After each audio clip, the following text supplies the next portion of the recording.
सरकार ने संसद में ऐसा बिल पेश किया है जिससे 2000 रुपए से ऊपर के यूपीआई बिजनेस ट्रांजैक्शन पर 0.25% से 0.4% तक एमडीआर चार्ज लगाने का रास्ता खुल सकता है।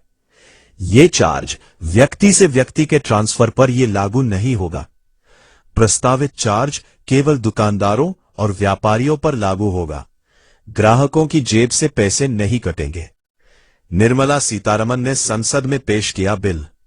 वित्त मंत्री निर्मला सीतारमण ने मंगलवार को संसद में पेश किए गए taxation and other laws amendment bill में बैंकों और पेमेंट सर्विस प्रोवाइडर्स पर इलेक्ट्रॉनिक पेमेंट मोड पर एमडीआर लगाने के प्रतिबंध को हटाने का प्रस्ताव रखा है। सरकारी अधिकारियों ने कहा कि इसे कब लागू किया जाएगा, इस पर अभी कोई फैसला नहीं हुआ है। एमडीआर वह फीस है जो मर्चेंट यानी दुकानदार डिजिटल पेमेंट की सुविधा के लिए बैंकों, पेमेंट एग्रीगेटर्स और पेमेंट सर्विस प्रोवाइडर्स को देते हैं। भारतीय रिजर्व बैंक एमडीआर फ्रेमवर्क को रेगुलेट करता है। जनवरी 2020 से सरकार ने डिजिटल पेमेंट को तेजी से अपनाने के लिए यूपीआई और रुपे डेबिट कार्ड ट्रांजैक्शन पर 0 एमडीआर जरूरी कर दिया है। बड़े व्यापारियों के लिए मुफ्त नहीं रहेगा यूपीआई।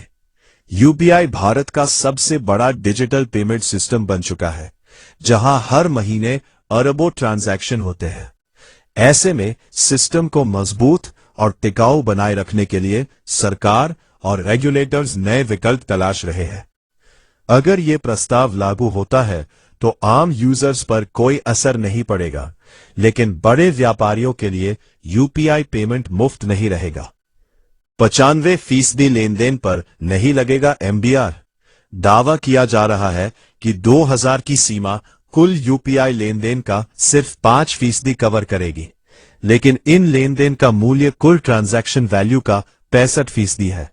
रोजमर्रा की खरीदारी जैसे दूध, सब्जी, किराना या ऑटो टैक्सी के भुगतान पर इसका असर नहीं पड़ेगा। जुलाई में 23.7 अरब यूपीआई लेन देन हुए, जिनकी कुल वैल्यू 29.9 लाख करोड़ रुपए रही। कहा जा रहा है कि अगर लागू भी हुआ तो 95% लेन देन पर एमडीआर नहीं लगेगा।